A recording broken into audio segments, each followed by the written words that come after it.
200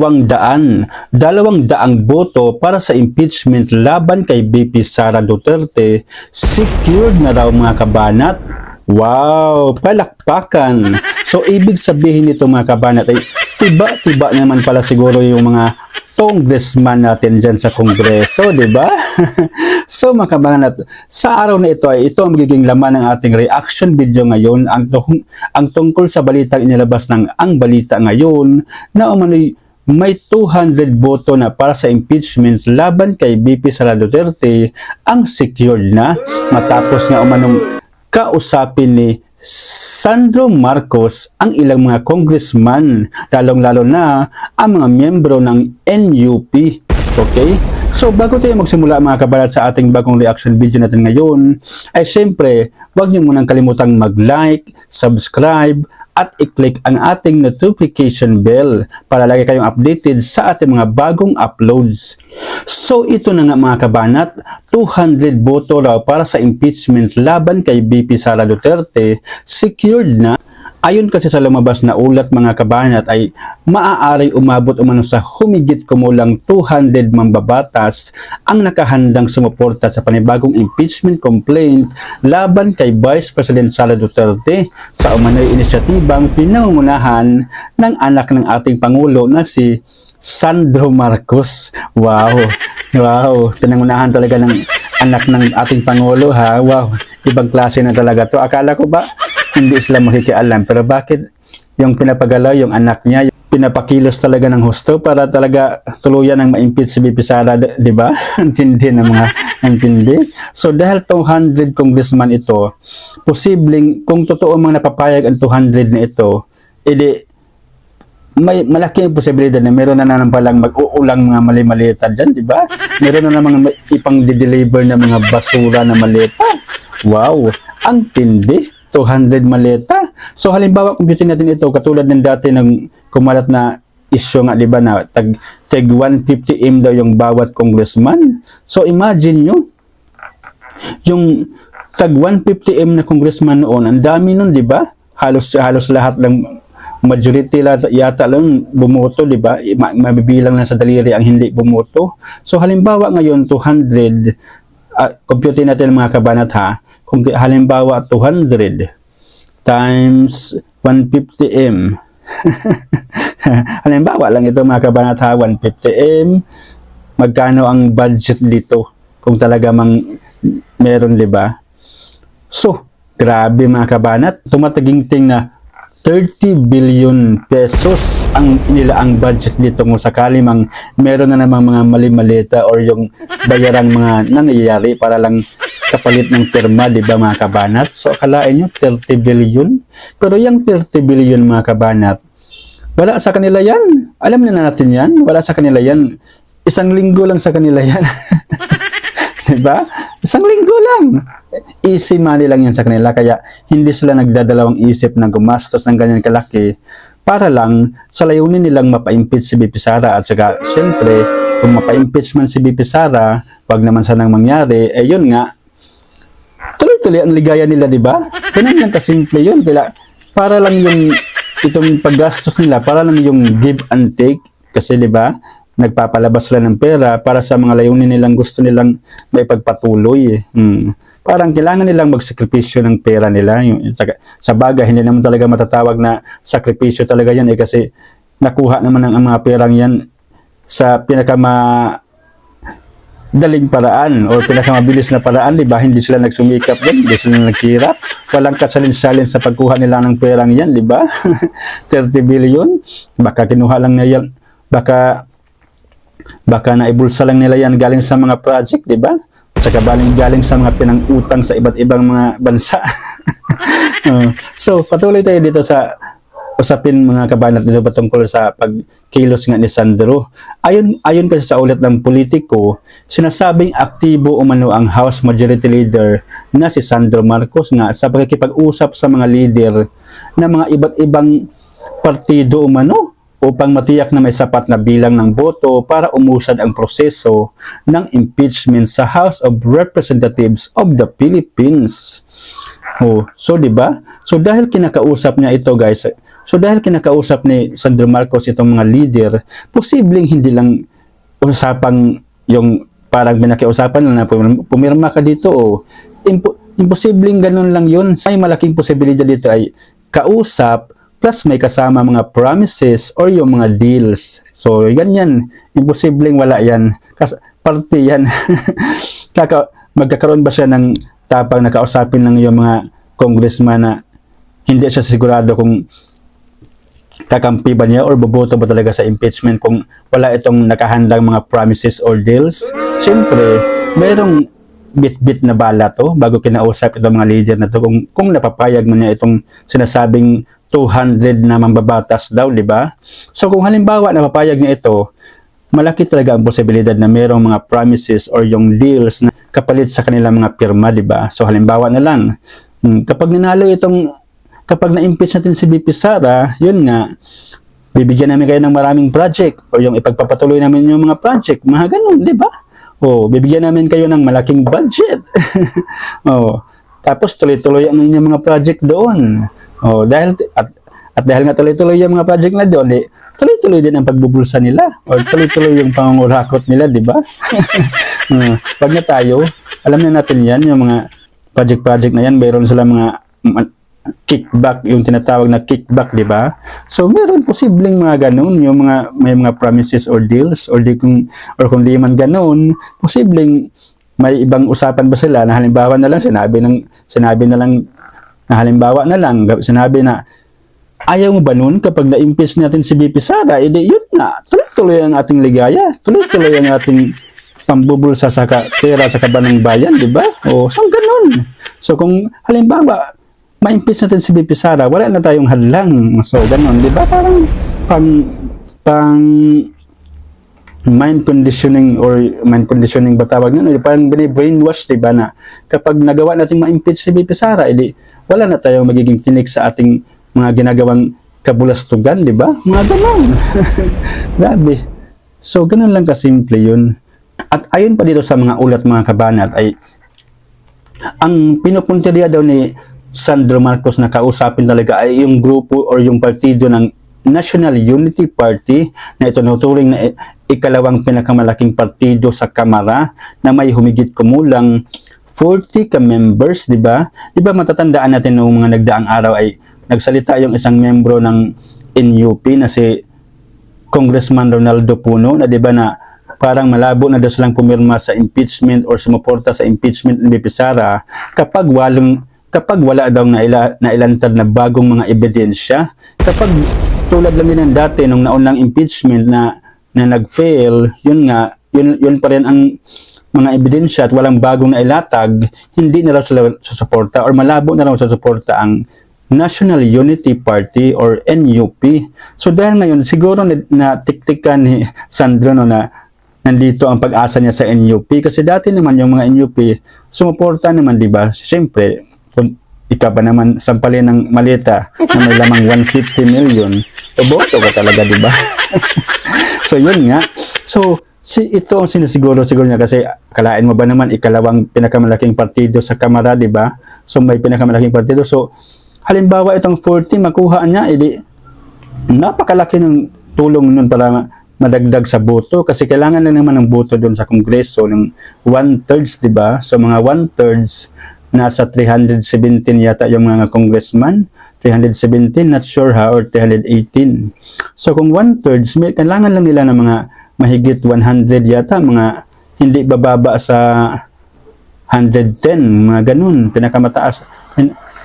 Hindi bababa sa 110 or 105 below, mga ganyan. So, yun, diba?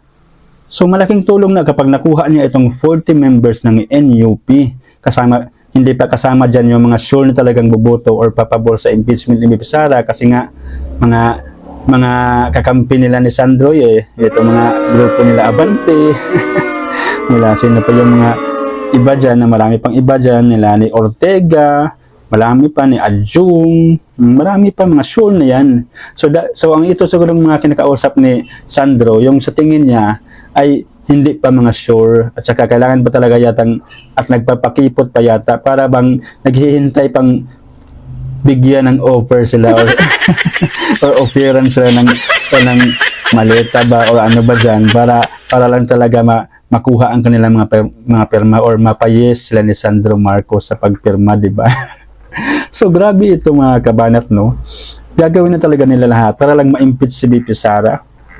Pero ang problema kasi dyan, kahit ma-impeachment ulit si VP Sara dyan sa Kongreso, ay wala pa rin naman kasing silbi yan, di ba? Kasi dadaan pa rin yan sa Senado. At doon sa Senado, yun ang problema. Hindi na kasi nila doon mababayaran yung mga senador. Mahirap nilang bayaran ang mga senador kasi hindi na nila mga kagrupo yun doon, di ba? At saka, ang totoo, mapansin niyo man o hindi, kahit tahimik ang mga senador, totoo yun sa kanila sa pagdating sa mga pag-iimbestiga. Maliban na lang sa Blue Ribbon Chairman na si Ping Lacson, ha? Exempted yun. Yung ibang congressman, yung mga senador dyan, totoo yun sila pagdating sa mga investigasyon. So halimbawa, nung naunang impeachment ni VP Sara, di ba? Di mo akalain na marami pala ang pabor na hindi ma-impeach si VP Sara. So dahil konti lang naman ang mga nabago doon sa Senado kasi konti lang naman yung mga nawala. So asahan natin sa susunod na impeachment kung pag halimbawa nakaabot mo nito sa Senado, ay ganun pa rin ang mangyayari. Marami pa rin ang papabor na senador na hindi ma-impeach si VP Sara or ibabasura lang muli ang impeachment na yan. Sa bagay, basura naman talaga yan dati, di ba? Pinagpipilitan lang talaga ito ng mga admin kasi nga takot sila kay VP Sara at saka ito lang talaga ang tanging paraan para maalis nila sa kanilang landas si VP Sara Duterte para sa 2028 presidential election. Kasi kapag nangyaring si Sara Duterte nakatakbo sa 2028 election, nako, magsitago na lahat ng mga buhayang to. At hindi lang ito mga buhaya, pati na ito mga kakampi nilang mga bayaran. Ubos lahat to, sigurado yan. Ubos lahat to. Pustahan pa tayo, ubos yan. Oh. So, kayo mga kabanat, sa tingin nyo ba, pipirma lang ang mga congressman ito kung walang kapalit? Maniwala ba kayo kung sasabihin nilang pumirma lang ako dahil yun nga ang nararapat, yung ano, nachichiburitsi dyan? Nako, maniwala pa tayo dyan. Wag na. Pera na ang pinapakilos nila ngayon para lang wala na sila pakialam pa kung anong mangyari sa kinabukasan ng Pilipinas. Ang importante, yung kinabukasan nila, ang secured na. No? Di ba? Ganun lang yun. Imposible naman. Halimbawa, operan sila ng kampo ng Marcos. Halimbawa lang, ha? Baka naman may magalit dyan. Sabihin, bigyan kita ng 150 million. Halimbawa. Tapos, yun nga, pumirma ka lang. Hindi ka kaya pipirma? Hindi ka kaya pipirma? Kahit pa sigurado kang, kahit pa halimbawa, ma-impeach si VP Sara, ang isipin lang nila dyan ay, okay lang yan. Ang importante, yung akin, meron akong pera dito, at least yung future ko, hindi na ako mag-aalala. Mga ganyan lang yun. Totoo lang talaga. Karamihan dyan sa mga politiko na nakaupo dyan, lalong-lalo na dyan sa Kongreso, ay wala talagang pakialam yan sa Pilipinas, lalong-lalo na sa mga Pilipino. Yung iba lang talaga ang layunin ng iba dyan, kaya tumakbo sa posisyon para congressman. Yun nga, kasi ginagawa na nilang business yung posisyon. Business purposes na lang, hindi talaga ang magserbisyo sa taong bayan. Magserbisyo man, pero pakitang tao na lang kasi alam nga naman, hindi ka magserbisyo, di ba? Hindi ka na makakaulit. Natural magserbisyo sila kahit konti. Mga pakitang tao na lang yun. So sa totoo, hindi mula sa puso ang pagserbisyo nila. Hindi mula sa puso. Hindi talaga tulad ng mga Duterte, di ba, na miramdam mo talaga na galing sa puso or mula sa puso yung pagserbisyo nila kasi sila mismo ang nag-e-effort na pumunta kung saan yung mga nangangailangan ng tulong. Yung mga ganun. So, di na tayo magtataka pa mga kabanat, okay? So, kung totoo man itong mga 200 na mambabatas na siguradong boboto na raw sa impeachment, sigurado nang impeach na muli si VP Sara sa Kongreso. Ang nakakatawa nga lang ay tulad ng sinabi ni VP Sara Duterte, mas masakit pang mahiwalayan ng boyfriend or girlfriend kaysa ma-impeach. Kasi nga, wala pa rin kwenta kasi yan eh. Kasi dadaan pa rin naman yan sa Senado eh. Bakit ba sila natutuwa pag ma-impeach si VP Sara sa Kongreso? Alam na ng mga taong bayan yan. Alam na ng mga Pilipino yan na may impeach talaga siya dyan kasi karamihan na nakaupo dyan sa Kongreso ay mga buwaya lahat. Lahat nakikinabang, lahat tumatanggap ng malita or halos lahat tumatanggap ng malita or yung easy money. Di na kami magtataka dyan kung na-impeach siya. Magulat na lang kami kung halos lahat ng mga umupong congressman dyan ay mga matitino. Dyan kami magugulat kung bakit sila pumirma o yung mga tumitingin talaga sa maaaring kahinatnan ng Pilipinas o yung inaalala talaga ang kalagayan ng Pilipinas. Pero dahil alam natin na wala sa mga isipan nila yan kasi nagkanya-kanyang parang nagko-competition lang yan sila na kung sino ang mga mas pinakamayaman. Nagpapaligsahan lang yung mga yan pagdating sa payamanan, di ba? Kita nyo si Abante, nakabigating relo yun, pinag-display pa. yung nawala na ngayon sa Kongreso, si Kimbo. Oh, di ba? Mayaman. Parang hindi na kumikilala ng suot-suot yun na sa Pilipinas lang na branda. Buti na lang talaga nawala na sa Kongreso yun. At least, nabawasan ng isang kurap. So yun nga lang, kahit nabawasan yung kurap, at least secured na yun siya. Di ba? Kasi marami na yung naibulsa siguro. Secured na yung future niya kahit hindi na siya magtrabaho pang muli. So kung ito mga kabahat, kung totoo man itong 200 na secured na raw, edi wala tayong magagawa. Ang ipagdasal na lang natin or yung isipin natin ay sana yung sa Senado ay hindi pa rin nagbabago ang mga paninindigan ng mga senador na nandoon at saka yung hindi pa rin nagbabago ang pananaw nila na hindi dapat ma-impeach si BP Sara kasi alam naman nila di ba na politika lang lahat ng ito, politika lang lahat, hindi talaga yung dahil meron talagang kasalanan si BP Sara, makalaan nyo, yung pinagpipilitan nilang akusasyon kay BP Sara na 125 million confidential funds, kahit cleared na sa COA, di ba? Tsaka binigyan pa nga ng COA ng grado si BP Sara or yung OBP ng unmodified, di ba? Pero bakit pinagpipilitan pa rin nila na ginastos daw sa hindi tamang paraan o yung binulsa raw ni BP Sara?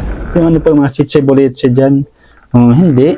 Iba na talaga ang layunin nila. Kundi ang alisin lang si BP Sara kasi siya yung pinakamalakas na frontrunner o yung pinakamalakas na kandidato sa 2028 presidential elections. At alam nila yan. Kaya pag hindi nila napigilan si BP Sara ngayon, edi tapos lahat ng mga maliligayang araw nila sa loob ng 6 na taon. At saka hindi pa natin alam yan yung 6 na taon. Pag sumunod kampo pa rin ng Duterte, edi lagot na ang mga buwaya o yung ito mga nananamantala sa posisyon nila, di ba? Lagot silang lahat kasi wala na silang income na isimahan nilang. Maraming mananagot, marami ding makukulong. Isa na doon si BBM at si Romualdez kasi sila yung mga punot dulo ng lahat ng mga korupsyon dito sa Pilipinas. Hindi pa man napapatunayan ngayon pero sigurado pagdating ng 2028 mauungkat lahat yan at saka walang lusot lahat yan. Walang lusot lahat yan. Ngayon, maintindihan pa natin na hindi sila iniimbestigahan kasi syempre, lahat na nakaposisyon dyan, mga tauhan nila di ba? So, wag na tayong magpa-kipot. Paalam na natin yan na wala talagang mangyayari kahit ano pang mga kahihiyan ay pangbato nyo dyan o ano pang mga issue or yung kahit pa yung mga katotohanan na ibinabato ng halimbawa ng 18 Marines, babaliwalain lang nila lahat yan kasi nga hawak nila lahat ng mga tuta nila dyan sa mga in-appoint nilang posisyon. So wala. Kaya pintay na lang tayo ng 2028. Ayon pa dito mga kabanat sa source ng Politico, yung mga NUP members daw ay allegedly parang pinangakuan nga, tama nga ako diba? Parang pinangakuan nga daw ng projects na mga apektado sa mga recent budget cuts. Kasama na doon yung financial assistance at saka mga infrastructure projects. Yun nga, ipagpapatuloy daw. So tama nga ako, 'di ba? Masyadong halata na kasi yung mga galawan, 'di ba? Mga ganun lang. Imposible naman kasi walang mga promises na palitan ng promises yun or deals, 'di ba? Parang ganun lang 'yan. Para ka lang tumanggap ng yung sa kickback na halimbawa.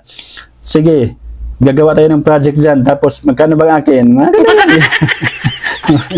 'Di ba? Give and take na, give and take. magbibigay ka at saka tatanggap ka din, di ba? Mga ganun lang yun. So yun nga, tama nga ang hinala ko kasi kahit sino naman siguro, di ba, ganun ang magiging hinala o yung iisipin kapag ganito na talagang kapag ganito na talaga ang mga usapin na kinakausap raw. So kinakausap, meron nga yun, merong palitan na yan. Hindi man malita or yung mga promises. So, dito nga mga dagdag pa umano sa source mga kabanat ay klarong-klaro daw ang message. If the project daw moves forward, the votes follow. Yun nga, malinaw umano ang mensahe mga kabanat na kung tuloy ang mga proyekto, yun nga, susunod ang mga boto. Ang mga ulat raw na ito mga kabanat ay lumabas matapos ideklara ng House Committee on Justice na sufficient in form and substance ang mga impeachment complaint laban kay VP Sara Duterte. Isang hakbang na nagbibigay daan upang magpatuloy ang proseso sa Kamara.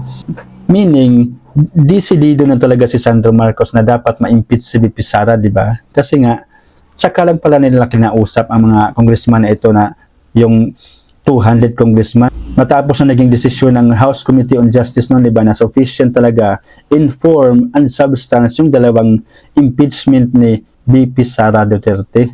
So yun nga. Dahil nga nakapasa na, edi yun. Kaya naghakot na siya kaya bago pa man simulan parang naghakot na siya ng 200, di ba? Sinisiguro na niya sinisiguro na talaga niya na dapat bumoto kayo ha. Kaya siguradong at dahil dito mas sigurado tuloy na meron talagang palitan na nangyayari. Kasi parang sinisecure na talaga niya or yung sinisigurado na talaga, di ba? Oh, ikalain niyo 200. So kayo mga kabarat, maniniwala ba kayo na ang mga taong 200, ang mga taong ito na nabanggit na 200 daw na mababatas ay pipirma dahil sa yung naiisip nila yun talaga ang tamang gawin? Hindi. Hindi, di ba? Maliban na lang kung mga makamarcos ka o yung mga kakampwits, di ba? Siyempre, sasabihin mo talaga na talagang tama yung gawin nila. Pero sa totoo lang, hindi.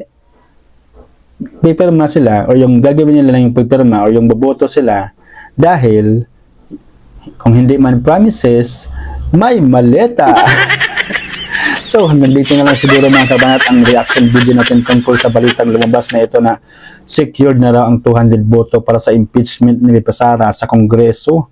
So, hanggang sa susunod na video natin mga kabanat, at huwag kalimutan, dito sa ating channel, kapag may kabulastugan, kailangang banatan to the max yan.